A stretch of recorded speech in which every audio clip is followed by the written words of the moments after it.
Welcome everybody to this week's live Facebook, YouTube, Instagram broadcast. My name is Mark Kohler, CPA attorney, and I try to keep tax strategies understandable, practical, and real, where I save you money. Sometimes it's easier to make money by saving it than going out and working so hard to earn it. So, my goal today is to save you some taxes, and we're going to talk about the home office deduction. So, after that, it's Q&A. Talk about anything you would like. Maybe the NFL playoffs. I can give you my predictions. No, that's not worth your time. But we can go into the Q&A that you might find helpful for you in your small business, building your American dream. So the home office deduction. Now this is a tricky one, so we're going to go to the whiteboard. Corey, how are we looking on that? That little flickering is just my monitor. We're okay on the broadcast? Yeah, we're good. Okay. All right, so we've got our whiteboard here. So let's talk about the home office deduction. How's the volume? Are we okay? Should I get closer? Look where it's at on the TV and according to that. Right. Oh, okay. I got to come in a little lower. Okay, I see that. Home office deduction. All right. Now, here's the plan with this. The first thing we have to determine is what area in your home can qualify. Now, the movie I love for this, and this is so cool, is the movie The Accountant. And oh my gosh, I forgot his name at the moment. Corey. Ben Affleck, my hero. I can't believe it. I've got a lot in my mind trying to organize this presentation for all of you. And do you want to put Instagram a little closer? I feel bad that they're catching my side view here. But here's the deal. In the movie The Accountant with Ben Affleck, in the first 15 minutes, he sits down with this little couple and talks about the home office deduction. I tried to talk my director and producer into showing that clip today, but we'd probably get blackballed by, or blacklisted, one of the two, on YouTube or Facebook or Instagram. So I can't just show that without a copyright infringement. But if you haven't seen the movie The Accountant, I think you should go see it. And that first 15 minutes, Ben Affleck, the writers did a great job of nailing the simplified option. Now, exclusive use of the home, we're going to get to. That was maybe a little push in the movie, but we'll see. All right. So, does the space qualify? That is question number one. Does the space qualify? Now, let's go through what is a two-part test. First rule is, and this is right out of the code, and this has been litigated all the way to the Supreme Court countless times, and IRS code sections, revenue procs, tax court memorandums. This is good stuff, and I'm bringing you the most current law on this. So the first test is it has to be a regular space and regularly used and exclusively used for your business. Now, this may seem difficult because some of you are like, hold it. I go into my home office and I return Facebook messages in the middle of the night eating cereal in my underwear. I didn't hear about that. I don't want to visualize that. Neither does the IRS. So I want you to feel ethically confident in saying this space, and we're going to come to the dollar amounts and how you figure it out, but how much of this space do I use exclusively for my home office? And there's a rule we're going to come to here in just a moment on the 1 foot office space and why we would want that. But let's just say you can find that regular space in your home that's exclusively used for your business. That's the first test.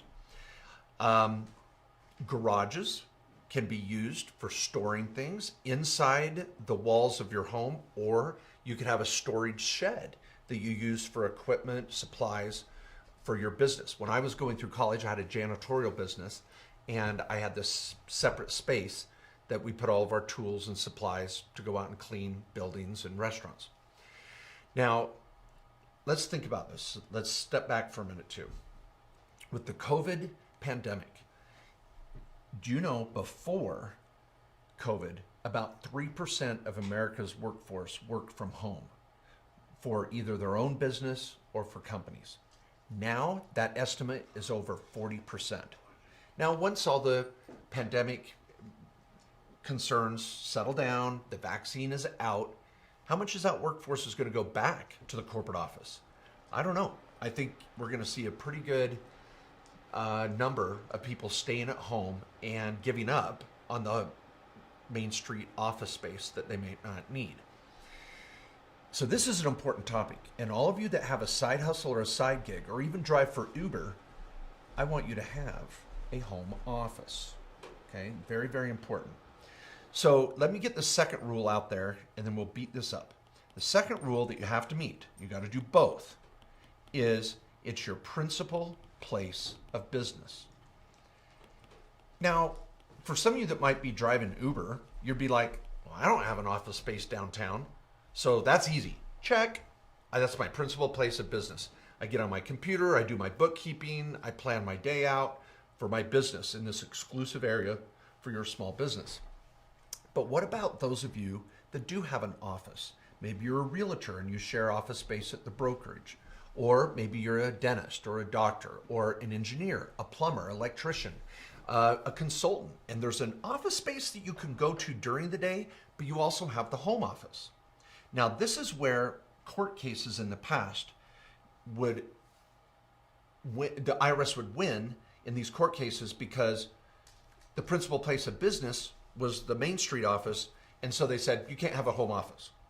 Well, the Ways and Means Committee, and we could read it and all this, and Congress changed the law for this very issue and said, hold it.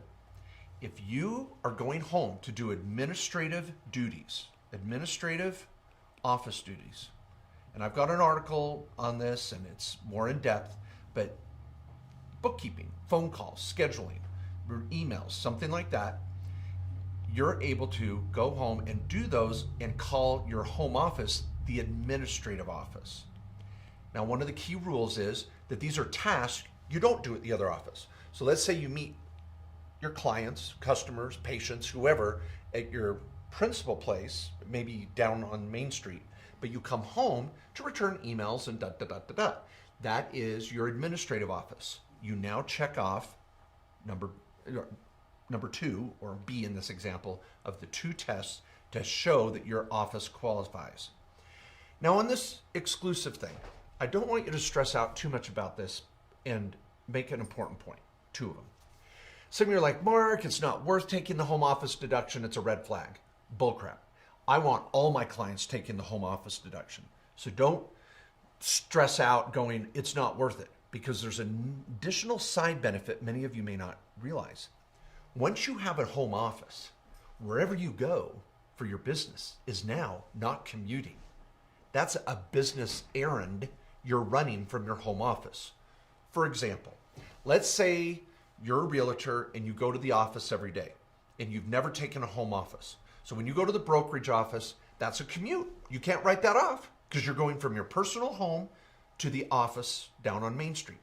Well, now that you have a home office, now that's not commuting. I'm just going to my other office. Now let's say, I did some math with this for fun.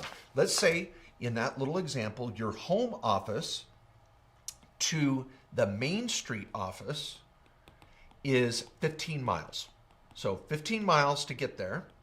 And that's probably average around the country. If not, many of you have bigger commutes or shorter. But then you got to go to the other office and come back. So that's times 2, you've got 30 miles a day. Well, what's the mileage deduction? This year in 2021 is 57.5 cents per mile. You multiply that out, that's $17.25 right off every day. So by converting your home space, some home space, and I'm going to come to the 1-foot home office, just to pass the IRS test, once you can get this home office deduction, now all of these miles that would have been commuting to the other office are now business miles. $17.25 a day times 5 days a week is $86.25 times 52 weeks a year. That is $4,485 write-off. Boom! So with COVID, working from home and taking the home office deduction, when I do go to the other office on occasion, maybe daily, now I've got a pretty substantial tax write-off just for auto, even if the home office deduction is smaller than you'd hope. Okay, now here, let's go back to this exclusive issue. Albert Mills, in a case back in 1983, had an apartment that was 485 square feet. That's not too big. You pace off the math. That's like a New York City apartment flat, right? How could he have a exclusive area for his home office? He was a rental property manager. So in this case, he said, I had one cupboard that I had all my tools and supplies in, or my books and my computer, and I'd open up the cupboard and I'd sit down and work there. With a small home de minimis rule, if you have a smaller home, and this applies to all homes, frankly, they said walking through the space does not ruin the exclusivity.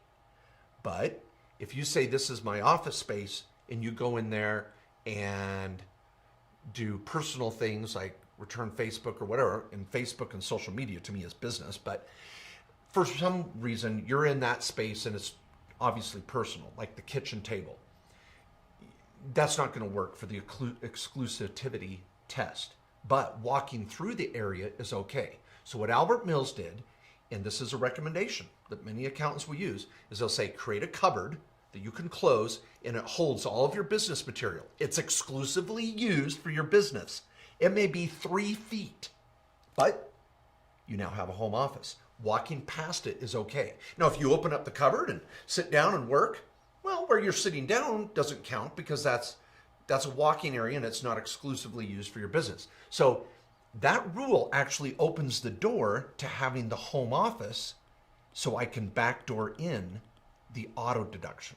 Now, guys, I know this may sound a little anal and all this craziness, but I think this is really important and fun because taxes are the #1 cost in a small business owner's life. You may have rent, you may have employees and all that, but at the bottom line, you're paying taxes every year, year in and year out. If I can cough up an extra $4, $5, $10,000 in a home office and auto deduction, and you're in a 25% tax bracket, I just saved you $2,500. That's a cruise in the Caribbean. So this is worth taking care of. Now, so we've got our regular used principal place of business, and I'm going to use the administrative office. So let's say all of you are like, Mark, I got it. I got a home office now. Maybe it's 2 feet, maybe it's 500 feet. But now, what's the write-off for the home office? Okay, so let's do part 2 here. Part 2 is, or question 2 is, how much can I write off? Now, I've already gotten auto in the back door. Think of the home office. Back door, get it? I came in the back door of the home to get the auto write-off. Okay, how much can I write off? Now, this is fun. Let's just go through this. And I apologize. Now, this is a chapter in my book. Do I have the book right here? Okay.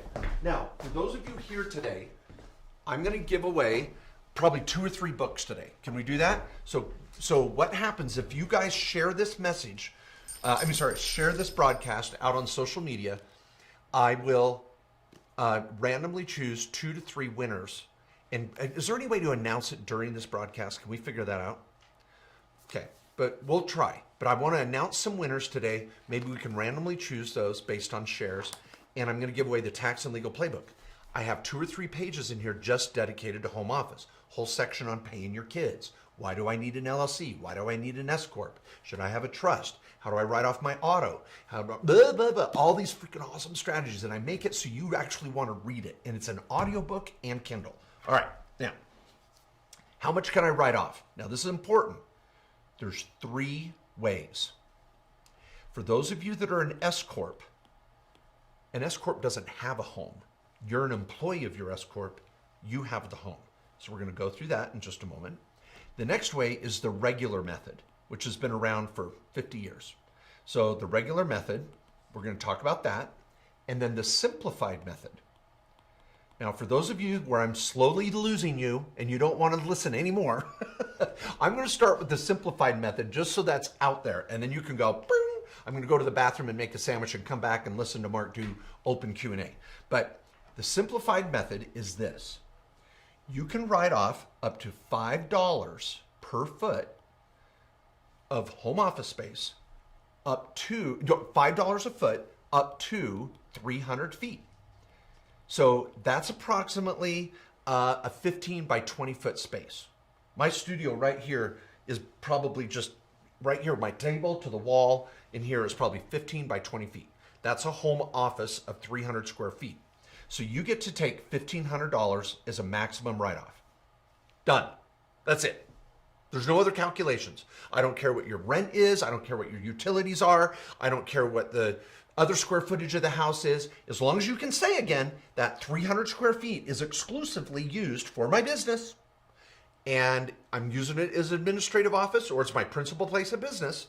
Remember those two rules, A and B. They're in my book and you can study up more in my article. Boom, you're done. Now here's where this is nice, everybody. Now, you know I do the trifecta. If any of you have watched my videos before, please get over to YouTube. You'll love them. Over here, okay, I want to make sure everybody can see this.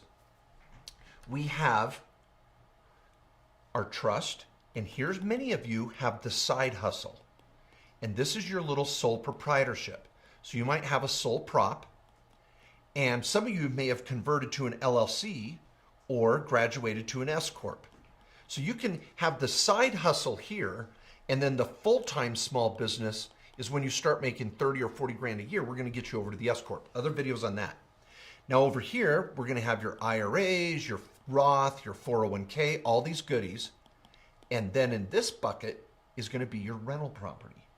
And I like all my clients to consider trying to buy a little rental property every year. Once you're out of debt, you own your own home if possible, and you're in a good area for that, we're going to buy a rental property. Well, look at this, everybody.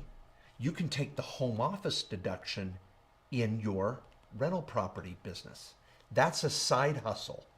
Owning rental property is a side hustle. Can everybody see that, Corey? Are we doing okay? Okay, so there's our side hustle, LLC, home office deduction. Now, for those of you that are like, well, I have a side hustle over here. I'm driving Uber. I'm selling crap on eBay. I'm doing Grubhub or DoorDash. Okay, that's cool. You're selling consulting services on Upwork. Okay, you can do the home office here. You could actually take that $1,500. Remember the simplified? It's up to $1,500. You could do $750 here and $750 here, but you can't double dip. I can't take the same space and write off $1,500 here and $1,500 here. But why not take $750 in each one? Now it's lower risk, boom, boom, bang, and I'm getting auto deductions every time I take off from the home to go look at my rental, to go meet with customers, clients, or go to my other office. Boom, pen drop. All right, now, that's the simplified method. All my clients at least take the simplified method. I want all my clients to at least have a cupboard that's dedicated to their business supplies and materials, and they can open it up and work as a home office. But that cupboard is exclusive to their home office. That's it. You're in. All my clients at least do this. If your accountant isn't freaking doing this, you got a bad accountant. Talk to him. Say, watch Mark Kohler's video on this. All right. Now, the regular method. This is where things go back to probably what you thought generally existed. And that is, you take the square footage of your home, okay? Let's say your home is 2,000 square feet, okay? Then you take the square footage of your home office. Now, that could be a portion of the garage. It could be one room. It could be part of one room, part of another room, and a part of the garage. But let's say the home office square feet adds up to, home office adds up to 500. So you've got 500 square feet of home office. So you do the math, 500 divided by 2,000 gives you 25% of the home is now home office. So you need that percentage. That's the first thing you do. Now, with that 25%, you multiply it by your mortgage interest if you're buying the home. Oh, okay, let me clean this up a little bit so you people can actually see this. I'm using bad handwriting here. I want to kind of get rid of this here so I have more space. All right.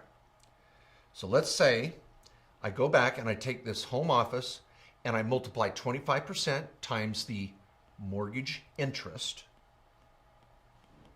the rent, the utilities, the property taxes. Those are the biggies. You might have lawn maintenance, HOA fees, all those things. You add up all those and multiply it by 25%.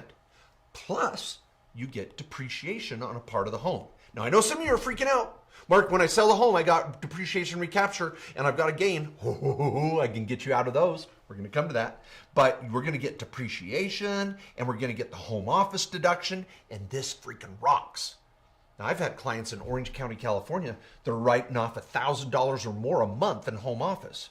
Or I've had clients in maybe a Midwest little farmhouse and they're writing off $200 a month in home office. It depends. You're going to take a percentage of this times these expenses. And if you rent, that's okay. You don't have to own the home. You're going to take a percentage of that, plus utilities, HOA, property tax, depreciation, blah, blah, blah. Okay. Now, once we've got this number, that's our home office write-off. And if we're here, we're going to take this home office write-off in the LLC or the sole proprietor or over in our side hustle for real estate. We're not going to do that in the S Corp. I'm still coming back to that. Now, let's do some math here. This is where everybody, and I get a little hate mail, people go, Mark, the home office is terrible because when you go to sell the home, you're going to have recapture of the depreciation and you got to pay gain on that. Nope. This is where RevProc 2005-14 comes in, and where I try to be a good CPA, do the research, and give you some ways out. So let's say you bought this home for 200 grand, and 5 years from now, you go to sell it, okay? And it's now worth 300 grand, all right? So purchase price, 200, sales price, 300. You had a gain of 200 grand. Now, when you sell your own personal home and you've lived in it 2 out of 5 years, you get Code Section 121.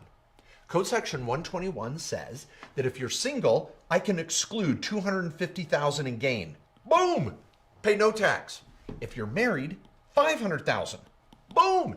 And you can do this every 2 years the rest of your freaking life. As long as you live in it 2 years, any gain up to $250 if you're single, $500 if you're married, done. No tax. Oh, but Mark, this little part here, that 25%, that was home office. And I depreciated it. And by calling it my home office, that's a commercial building inside my own home. So when I go to sell the home, oh, did I say gain of 200? Boy, I'm doing, some of you are freaking out going, Mark, your math is terrible. I'm trying to explain my point here. Hopefully some of you laugh there and go, Mark, we know you're a human. Okay, so 300 minus 200 is a $100,000 gain. Some of you were freaking out going, Mark is an idiot. Okay, $100,000 gain. Well, 25% of the house was commercial. So what does that mean? Oh, of this $100,000 gain, 25,000 of it was business. It's commercial. So now I've got to pay capital gain on that. Well, that's not good. Cap gain. Well, this is where, and I'll write it up there for you accountants out there, RevProc 2005-14 says you can apply any of this gain under 121 that's excluded, you can apply it to any home office gain. So I get to use up to 250 or 500, and I can include this in the exclusion. I pay no capital gain. You want your accountant to reference RevProc 2005-14 if there's any audit issues or when you report that. So there's no gain. Well, Mark, I did depreciation though. So let's go make that red. You know, this is red, very important. We did depreciation for 5 years on this little home office. And you got an extra $1,000 a year write-off, let's say. It's probably more than that, but let's just say it's $1,000 a year. Times 5, that means you had $5,000 of depreciation. And you got to recapture that, Mark. 121 doesn't do us any good on that. Well, this is where Code Section 1031 comes in. So IRC 1031 says, if you go out and buy a new home of equal or greater value. So you're going to go out and buy a different home, and you're going to go in here and get this new home. Now you've got depreciation recapture that rolls into the new home. And frankly, the way that you would get by on this is as long as you buy a new home where the new section of the home is of equal or greater value allocated to this home office. So think about it. When I sold the home was $300,000. What's 25% of that? Let's just pull out our nifty calculator here so I don't jack that up. Some of you are already typing it in the chat, I know, but 0.25 times 300,000 equals 75,000. So the home office was worth 75,000.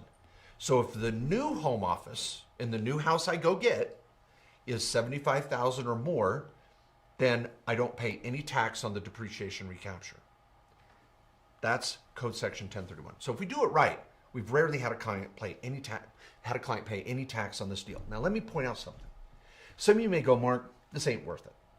$5,000 in write-offs, it's not. It's no good. Hold it.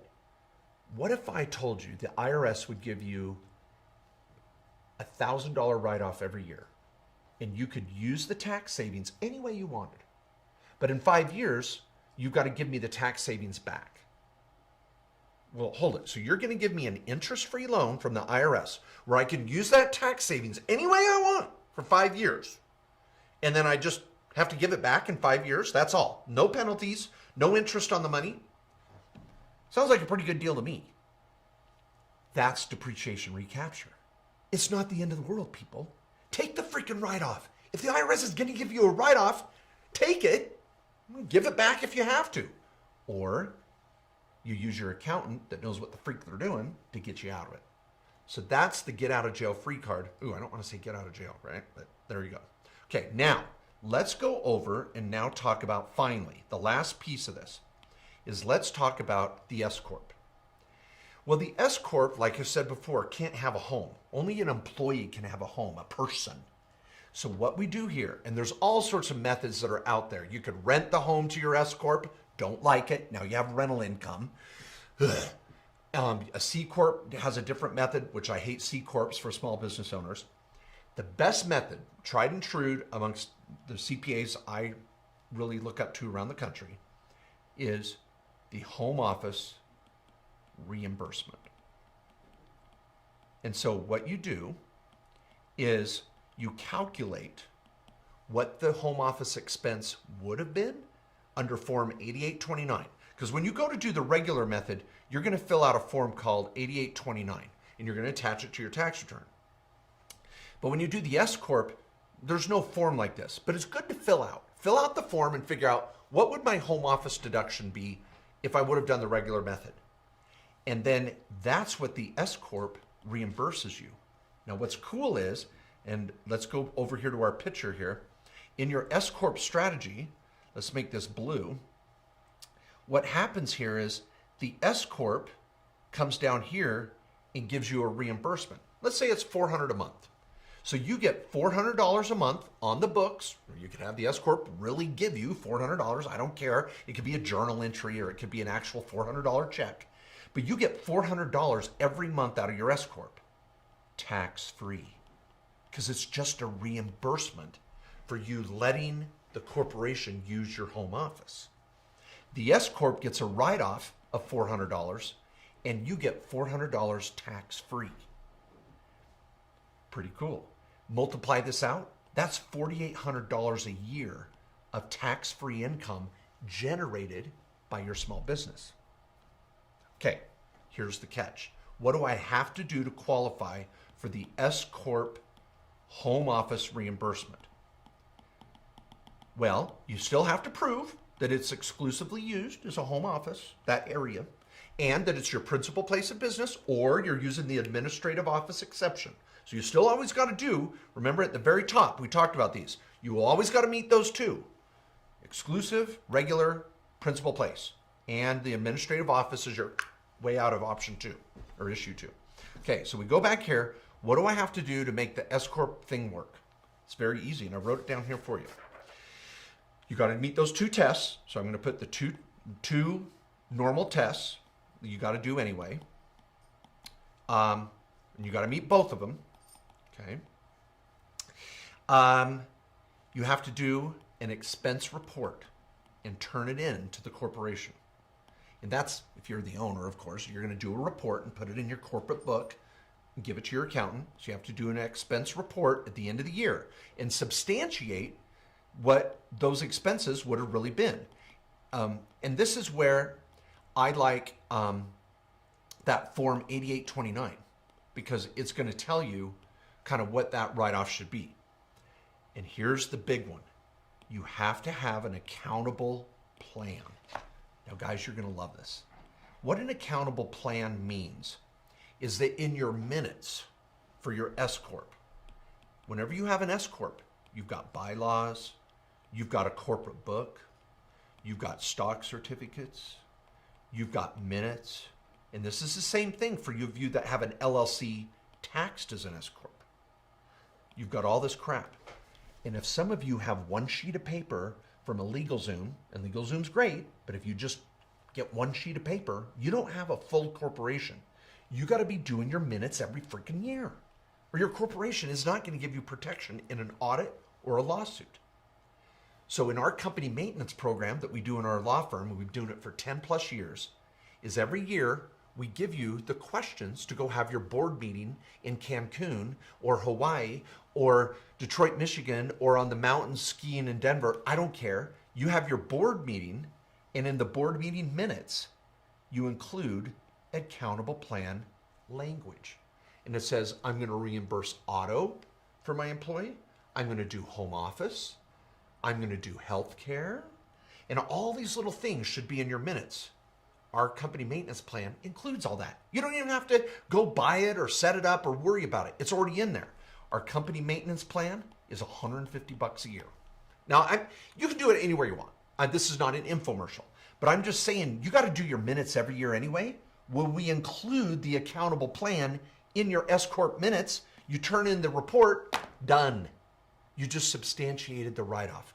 IRS is happy. You're getting better asset protection for your S Corp. Finished, completed. So, by the way, in the month right now of January, mid-January to mid-February in our law firm, the company maintenance service is $100. It's our annual special. We do it every January to help people out. Now, if you're already on our plan, it's $100 for any new company you put on the plan. So it's $100. And if you want to sign up for it, it's KKOSlawyers.com. Just get over there, the special, you'll see a banner right there, and sign up. And guess what? That'll take care of this home office accountable plan right there. Okay, well, my friends, thanks for letting me explain all that. That's the home office deduction. It's a big deal with COVID and more people working from home. I hope that was helpful. I've got articles and little YouTube vids on that as well. Study up on it, use it, make sure your accountant's taking advantage of it. You're going to love it. Now, it's time for Q&A. I'm all yours. Now, I'm going to start with Facebook for just a moment. Oh, look at all these people. Shared. We got people that want to win some books. Should I give away more? I should. Maybe I'll give away all my books, one of each. Okay. Oh, and the new calendar. Yeah, the new calendar. I'll give away a new calendar too. All right, everybody hang tight for a minute. Let's do some Q&A, and then I'll give away some books. And I want to say thanks to all of you for being here on Instagram, YouTube, and Facebook. I love the American dream. I love small business. It's hard. I was up late last night working too, but I love controlling my own destiny. So I hope many of you find this helpful. Thanks so much. All right, let's look at the... Cameron's like, backdooring it? It does sound a little anal. That was a good pun. That's rare too. Yeah, we're being a little... Now, in the accounting world, anal means that you're being very technical and careful. Cameron liked to use that as a pun. I appreciate that. This is a PG show, so I better leave that alone. Mike says, awesome, never had heard about this. I love it. Claudia, can you deduct home office used for several businesses and percentages according to the percentage of income each business brings in? Claudia, here's the thing. Let's say, again, you have multiple businesses. one, two, three. I have clients with 2 or 3 or 4 businesses. You get one home office deduction, whatever that dollar amount is. So Claudia, let's say you come up with a $4,000 home office deduction. That's what you would be entitled to. Well, write off 500 here, 500 here, 1,000 here, 1,000 here, and 1,000 here. You just spread it out. Now Claudia says, well, should I spread it out based on the income of each company or the number of employees? You freaking figure out the way you want to do it. Just spread it out and find a good reason for it. Now I'm going to come to Instagram questions in a minute, and I'm going to do a 60-second rapid fire answer for each Instagram question. Sherry said, loving this. Thank you so much. Anthony says, I just bought the Tax and Legal Playbook. Thank you so much. You're going to love it. Portia says she shared it. Anthony, but I do not have your other ones. Hopefully, Anthony, you're going to win today. Brazilian food shared. Keep going. Okay. Jan says, can I write off buying your book? Abso-freaking-lutely. And that is a tax term. Abso-freaking-lutely. You can look it up in the code. Josh says, Tracy shared, Great information. You guys are so kind. Let's look at a question here. Okay. Daniel says, will you be doing a revised edition for your book with the new administration? Yes. This was second edition after Trump and the GOP passed the Tax Cuts and Jobs Act. Joe Biden and the new Congress, which is Democrat controlled, is going to do a new tax bill this year. So stay tuned. In fact, many of you, please, if you haven't signed up for my newsletter, it's free. I've been doing it for 12 years. Tonight, I've got to get it out. I've been working on an article all day for it. But the newsletter, you can sign up for it at markjkohler.com. And as Joe Biden and his team passes new legislation, you'll get answers that you can understand there first. Mike says the gain is 100. I know. These are old comments. I already caught my 100,000. Sandra says, I have 3 restaurants, each under its own S Corp. Also, I have an LLC rental business. Can I use the simplified method to deduct home office? Sure. But the problem is, Sandra, you can only take the home office once. So you're going to spread it out over all your businesses. By the way, if you have 3 restaurants under its own S Corp, I would recommend you look at the Q sub strategy. What I like for that is you have one S Corp that's the parent, and you can have 3 Q subs. You only have to file 1 tax return, and it saved you a ton in administrative cost. But this is 1S, 1S, 1S, and these are called Q subs. Look into it, get a consult with one of the attorneys in my office, or talk to your own accountant or lawyer, but this could save you a ton of money and make things more efficient. Inc. 121 applies to residential housing, not apartment or commercial housing. 5 or more units if you live in it. Orson says IRC 121 applies only to residential housing, not apartment or commercial housing, 5 or more units. Let me say this, Orson. Okay, everybody, this is important.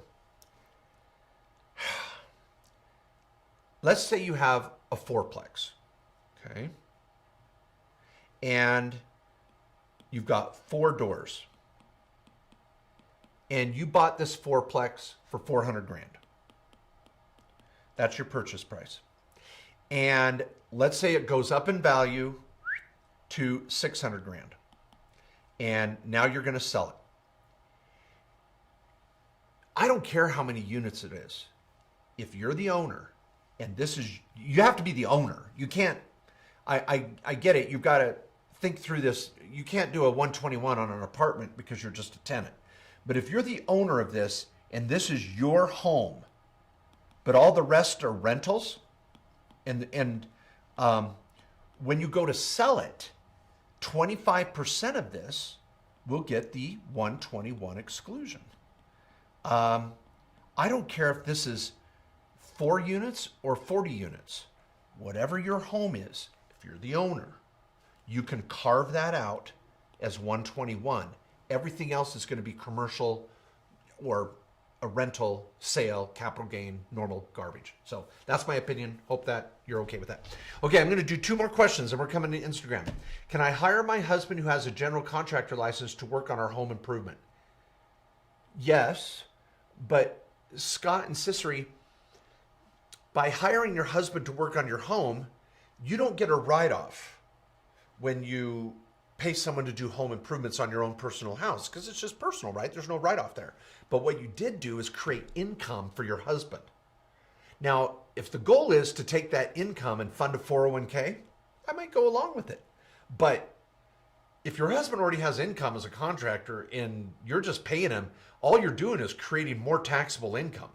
Just tell your husband, honey, I'll take care of you. It's the honey-do list. Come work on our house. Don't pay him in money. Do something else that he loves. Cook him a nice dinner. All right. James, I'm a new startup and need a great CPA and tax lawyer. How much do you guys cost for the year? James, here's what I say first of all, and thank you. If you're a startup and money's tight, the first thing is get the books, get my videos on my website, listen to my podcast every week, come out to the open forum every Thursday at 4. Learn what you sometimes you don't even know what you don't know. Start soaking it up. Now, if you want us to prepare your tax return, it could range anywhere from $400 to $1,200. We have bookkeeping services. We might set up an entity for you. Call my office and figure out what you need, and then call the office and they can give you prices. I've got a lot of prices on our website. But James, just don't go say, oh, I'm going to hire a tax lawyer. Just learn a bunch of stuff first. I've got a lot of free content out there, and you may end up using a local CPA, but just making sure they do what I ask. James says, I've been watching you for years and love you. Oh my gosh, I didn't even see that. James says he's already been watching me for years. Freaking James, call. If any of you need your tax return prep for last year, you can call my office and talk to Maxwell Rogers. We turn people away soon. We close the door for 2020. We get too busy. And I'm already sick and tired of making promises to people and not turning it around quick enough, and they get frustrated. So if you want to get in the door for last year, 2020 prep, call 435 865 5866. That's for accounting services. If you need a legal consult, get your structure done, talk to the law firm, and I'd probably say, oh my gosh, talk to Drew. Love Drew, or you could talk to Rosalie, or Kika. You could call any of the staff there to help schedule, and you can call 435-586-9366. Now, most of us are all in the same building, but we have two different numbers for the accounting firm law firm. All right, now it is time for 60-second answers to Instagram questions. Corey is going to put up a timer and tell me how long I've got, and I've got the questions here. And it's tricky, so be patient with me as I try to answer these questions in 60 seconds or less. All right, are we ready, Allie? Okay, this question is from Dr. Jonathan. Okay, I think he's asked some questions before. Mom is retired, has a traditional IRA. Can she convert to a Roth? Only has Social Security income. Absolutely. Anybody at any age can convert to a Roth, do the math, find out how much the tax bill will be. And a lot of times I do chunking. Maybe only convert $10,000 a year. If she goes into a higher bracket, don't convert as much. So you want to find the sweet spot for the conversion. Converting her to a Roth is great. And DR, I'm going to tell you, you're going to inherit mom's Roth if she doesn't use it. An inherited Roth is awesome. So even if you have to help mom pay the tax, do it. I want my mom converting to a Roth and inherit it because I can play with that Roth immediately and don't have to wait till I'm 59 and a half. That was less than 60 seconds, right? Okay. All right. Next question. Get ready with the timer. Does a rental property owner get the second round of PPP? That's the Payroll Protection Program COVID relief. Ready? Go. Buy and hold guru. The answer is no. A rental property owner does not get the PPP. Now, some people have said, well, pay yourself a management fee, create some self-employment income, and then you can calculate the PPP off that. Yeah, but you just created self-employment tax. And by the time you jump through all those hoops, the PPP ain't worth it. I mean it. Don't do it. I've ran the math every which way. Doesn't work. But here's what you rental property owners can get. You can get the rental assistance that they're offering tenants that are behind on their rent. Now, I've had clients as landlords literally get the paperwork, go over to their rental property, and have the tenant fill it out. 10 seconds left, submit it, and help the tenant get the reimbursement so you can get paid back rent. So look at the Landlord Rental Assistance Program. Google it. Boom, 60 seconds. All right. Maria says, I opened an LLC in Delaware. The construction work happens in Pennsylvania, and I live in California. Where do I file? Well, Maria, I feel bad because at our law firm, we would have never recommended that. Some bozo recommended Delaware. For a small business owner, setting up in Delaware or Nevada before you go out and start a small business in Pennsylvania, when you live in California, is a scam. It's worthless. And I don't care. Anybody wants to go head to head with me on that, I'll debate it all day long. What I would do, Maria, is I would convert your Delaware LLC to a Pennsylvania LLC. It's called Articles of Domestication. Call Susan Cumpy in my office. Get rid of the Delaware garbage. You don't need it. Now, Delaware's great, but not in your situation. Then you're going to, because you're in Pennsylvania doing the work, you're going to have to file taxes in Pennsylvania on the money you earn in Pennsylvania. You want your LLC registered in Pennsylvania and domesticate the Delaware one. With California, you're going to have, if you're a manager of the LLC, you're going to have to at least pay the minimum franchise tax of $800. I've got articles on that, by the way. Get a consult with one of the attorneys in my office and let's clean it up. By the time you pay them for an hour, you're going to save that alone in the first year. All right. Bonanno, and maybe this is appropriate because we're talking about Puerto Rico. He says, or she says, thoughts on the tax incentives like the ones Puerto Rico has. Well, people, start. If you didn't know, Puerto Rico has some amazing tax incentives.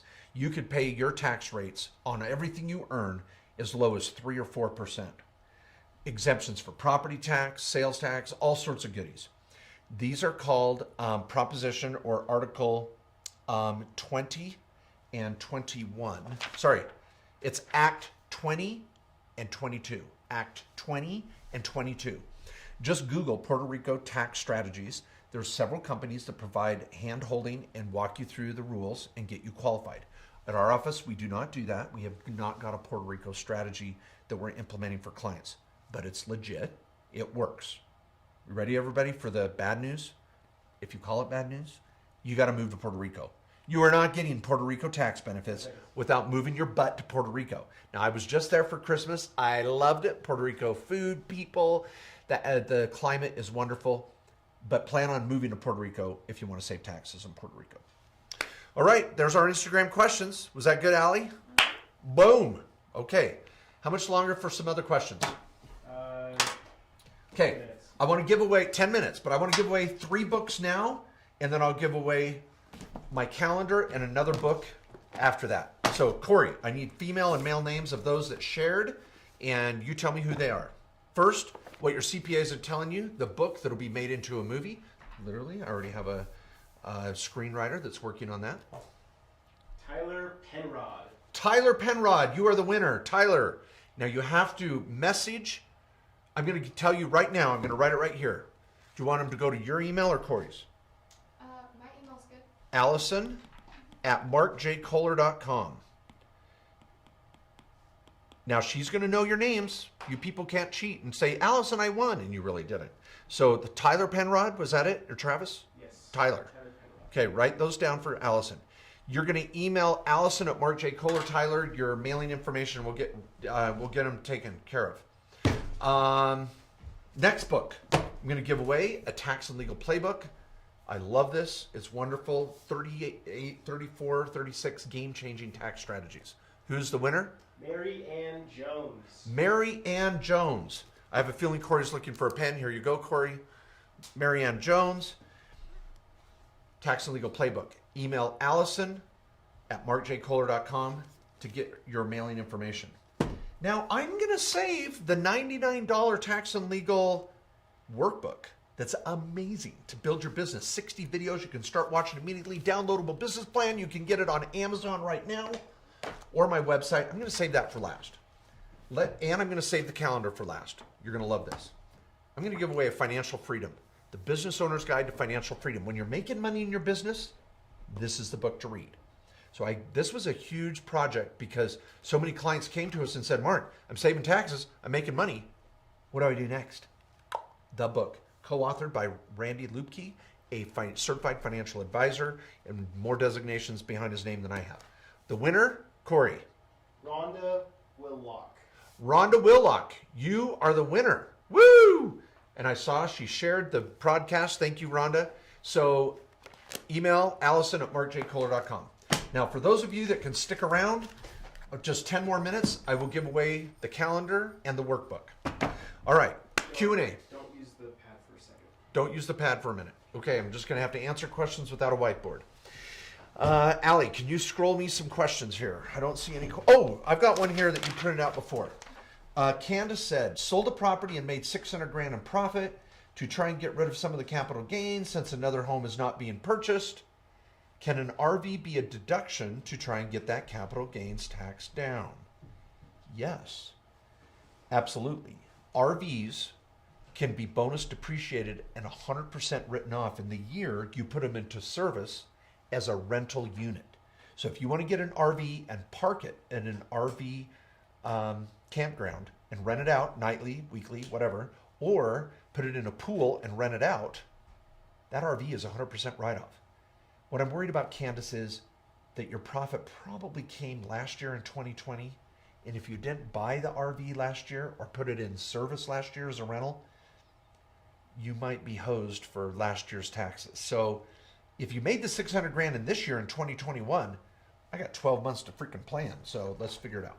Judy said, I have a sole proprietorship with his own bank account. It's doing business. I'm a realtor. I do home care. I also have an LLC taxed as an S Corp with its own bank account, doing business as a consultant. You can use the iPad. I would like to have all businesses in my LLC for simplicity and multiple levels and OA and blah, blah, blah. However, I've read as a realtor, as a professional corp in California, I should not be using an LLC as their way to put my realtor commissions in the LLC S Corp. I am no longer doing the home care. The answer is, Judy, yes. Everybody out there, what I'd like to do is I want you to have one S Corp in your life. That's all I have. And Judy, hear me out. I have my left side, right side. Here's my S Corp. Here's my LLCs with rentals. And here's my IRA. Very common. Now, I've got a couple more LLCs here and whatever. But the point is, it's the same concept. My trust owns my LLC owns my rentals. The S Corp does business. I get a W-2 and I get a draw and K-1. We love this. This is a very powerful strategy. Every dentist, doctor, engineer, accountant, lawyer, realtor, broker, plumber, electrician, we're an S Corp. This is the way to do it. And I prove it in my books and everywhere I go. Now, Judy has multiple businesses. I still want her to have one S Corp. Now, it could be an LLC taxed as an S Corp, but don't tell me it's a freaking LLC. Call it an S Corp, it's an S Corp. You're going to confuse your advisors if you call it an LLC. Could you run your realtor business into that? Absolutely. Could you run your home care business, consulting, speaking, writing, selling jeans on eBay, hair and nails, drywall? All of it can go in your S Corp. Now, if your broker in California or your broker in Missouri or your broker in New Jersey does not want to issue a 1099 to your S Corp because they've got to stick up you know what, or the state board doesn't like it or whatever, the IRS doesn't care. I don't care. If you get a 1099 to you personally, I'm going to move it into the S Corp. It's allowed. Talk to your accountant. This is a tax strategy. Now, I know you've got to keep the division of real estate happy. Most real brokers are going to 1099 the S Corp or LLC. Just tell them, give them the EIN. But Judy, do not stress about this. If there's a will, there's a way. And I've been helping realtors for 20 freaking years. So if your accountant is putting up a stink, you got the wrong accountant. There's a way to backdoor this 1099 in. And in my S Corp, it owns a law firm. It owns an accounting firm. It owns a real estate deal. It owns this. So I've got multiple LLCs also owned by my S Corp. I, Mark Kohler, only have one S Corp in my life. Mark J. Kohler, Inc. You can look it up. It's registered in 3 or 4 states. It's out there. But you're not going to find my LLCs that own my rentals. I've hidden those for asset protection and privacy. You don't even know what the name of my trust is. Let that sink in, everybody. Judy and me, I want to market my S Corp. I want to market my businesses. But these are shells. There's no real hard assets there. They're over here in my LLCs that are hidden for asset protection and privacy. That's the next level. That's what my tax attorneys are going to do on the phone with you in a very affordable manner. All right. Let's go back up here. Question, Mike says, I own a small hotel. I'm helping a customer at work. Oh, I was injured and broke my collarbone. I'm going through physical therapy for the next 4 months. My health insurance is high deductible. So can I write off my physical therapy from my taxes since it happened at work and I'm not covered under workers' comp? Is there a creative way of doing it? Mike, yes. Read my book, Tax and Legal Playbook, and the chapter on healthcare. I'm going to just cut to the chase. You're going to use an HRA. The fact that it happened at work is irrelevant. Doesn't matter. The fact that you helped out a customer and hurt yourself doesn't matter. You're going to use what's called an HRA. Study up on that. You can use the HSA as well because you have a high deductible plan. So I'm going to use a combination of the HSA and the HRA. And Mike, my goal would to make sure all of your medical expenses, including insurance, copays and deductibles, prescription drugs, are all a write-off in 2021. You can do it, Mike. David says, look at David, so handsome. Look at that beard, a beautiful woman with him. David, I'm impressed. Very good. I'm a realtor with a home office space about 400 square feet. My wife has another home office, 400 square feet. No S Corp last year, but I'll be opening one this year. Which method is best for us? Okay, so David and wife. Again, we start with our trifecta. The trust is going to ultimately own his S Corp. Now, David, what I want is you and your wife to own the S Corp together. So that way you both can run your businesses through the same S Corp. If it's possible, that's my first priority. Now, this is 2021. Get a hold of my attorneys. We charge $800. You get an hour with one of my tax lawyers. You'd love it. Even if you have to wait a week or so, get in with my tax lawyers. And we do S Corps in all the states in the country, 800 plus filing fee. You'll love it. They'll explain all this. But for 2020, you're going to do 2 sole proprietorships. Now, I use little dashes here because there's no asset protection with a sole proprietor. So you're going to have husband sole proprietor and wife sole proprietor.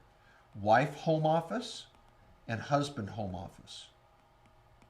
I'm okay with that. If your wife has a 400 square foot space, you have a 400 square foot space, I'm going to do the math on Form 8829. I'm going to find out what each of your write-offs are, and you're going to push it through your 1040. That's the way to do it. But in 2021, we're going to move all of this crap into the S Corp. 15 times less chance of an audit. You're going to save more taxes, and you're going to have protection. You're headed in the right direction, David. Josh says, look at that hat. Man, that guy looks ripped too. Hat, glasses, you look good, Josh. If I'm looking to buy rental property, have an LLC already, should I start a different biz and S Corp it? Or S Corp my current biz and buy the rental under it? Josh, I'm going to not try to dissect your question, but I know where you're headed. Everybody, here's the thing. This is what Josh is facing. Josh has an LLC, and it's kind of sitting here in the middle. He wants to buy a rental, and he has a business. So Josh's question is basically, do I keep the LLC over here and set up a new LLC, or do I move the LLC over here and set up a new LLC here? Typically, what I'm going to do, Josh, is I'm going to say, which one have you been using the LLC for? Leave it there. Makes sense, right? So if you've been using this LLC for your business, leave it over here and make an S election. We only charge $150. Done. Get a consult with one of my attorneys to understand the overall play here. But I would do an LLC here, do an S election, and set up a new LLC for the rental. And the reason too is, Josh, I don't know when you're going to close on the rental. And I don't know if you're going to buy the rental. If you live in Missouri, you might be buying the rental in Kansas City. I mean, Kansas City, for those that don't know, is split in half. Half's in Missouri, half's in Kansas. I don't know why I'm talking about Missouri today. But Josh may go, well, I live in Missouri, but I'm going to buy a rental in Kansas. Well, I'm going to set up a Kansas LLC. And if his LLC is over here and it's already a Missouri LLC, I'm going to make an S election and keep it over here. So, Josh, probably leave the LLC in your business, make the S election, new LLC for your rental. Tim Fogarty.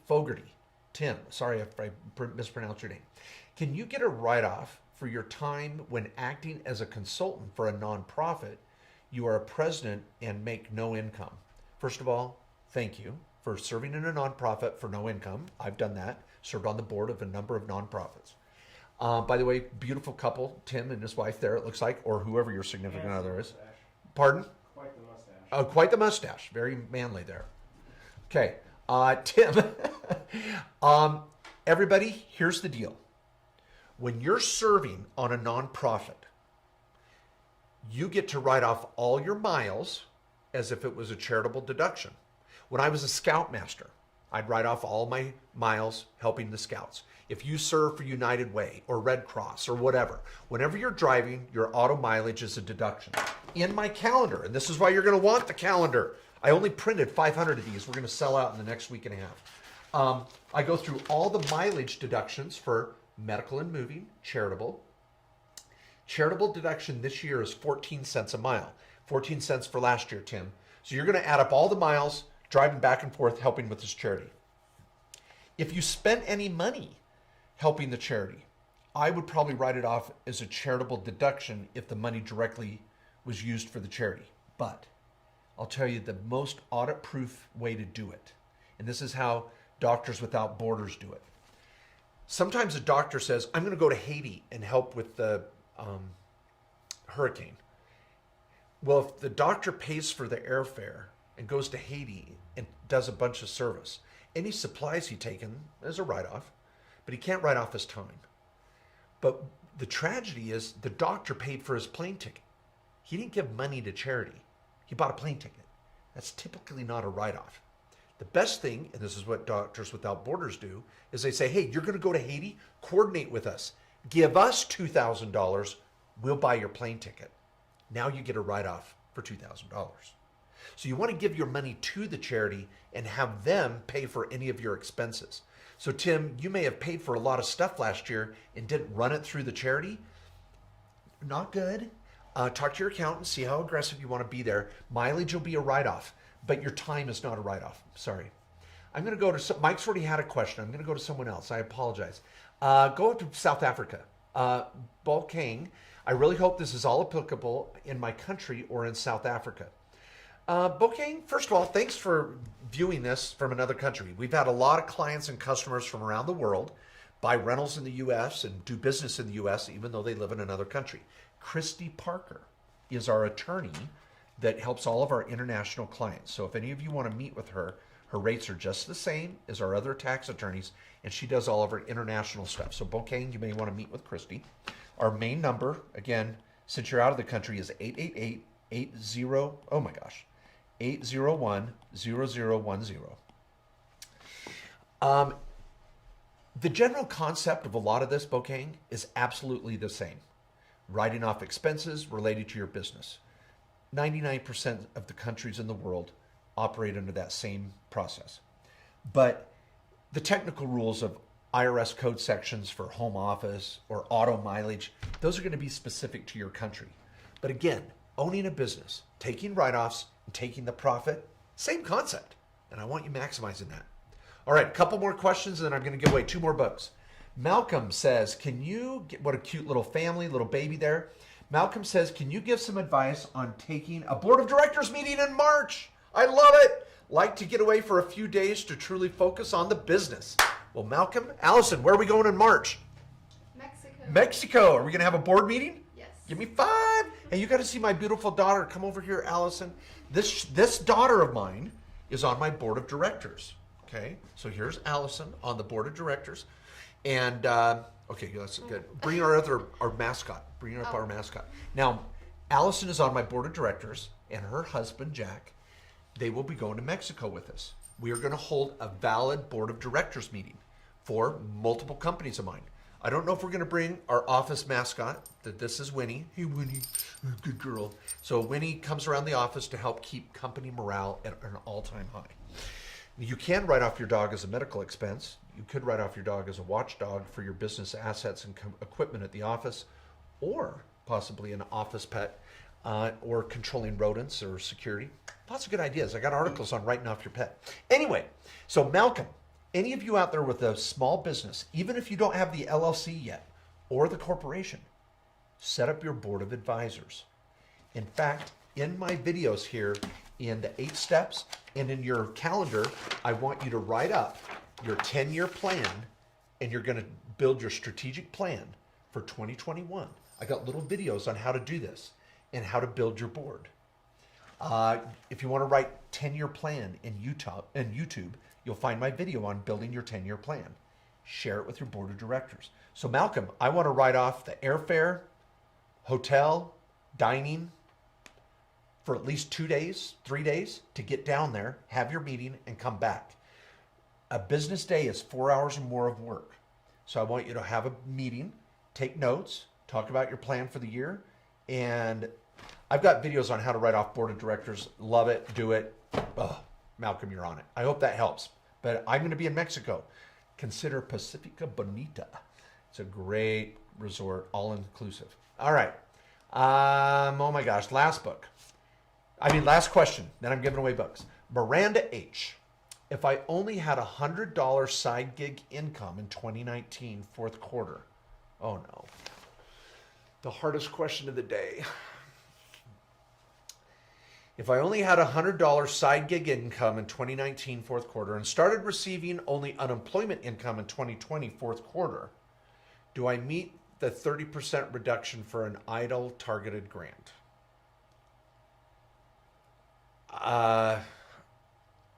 Miranda, I think it's not worth chasing.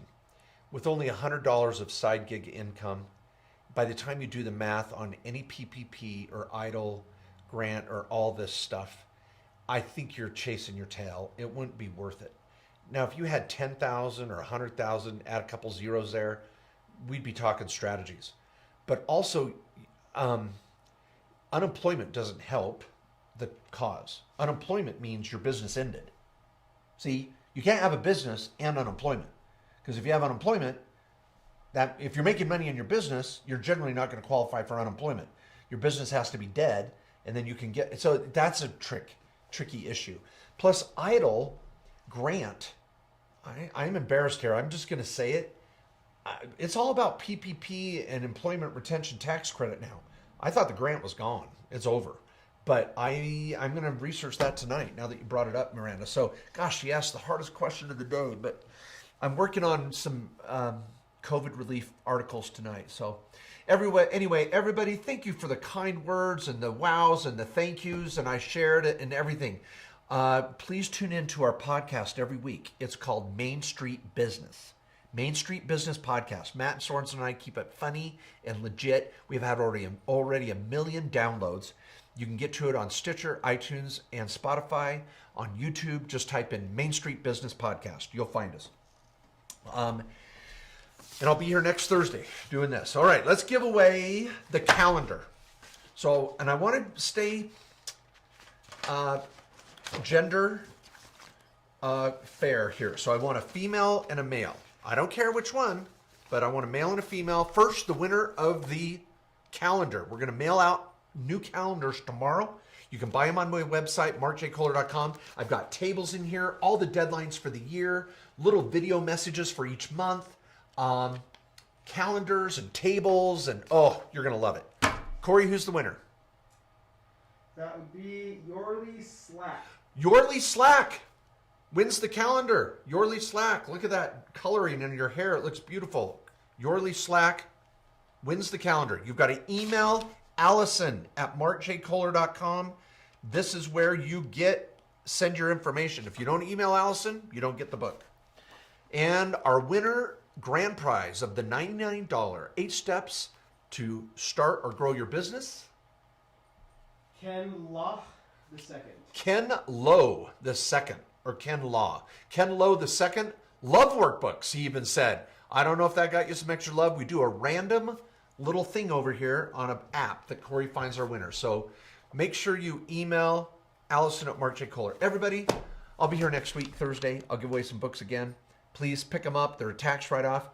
You can get my tax and legal library at markjkohler.com. Lifetime access to all my videos. I'm shooting new videos for the new year. Sign up for the newsletter. Everybody, thank you. Keep living the dream. See you next week.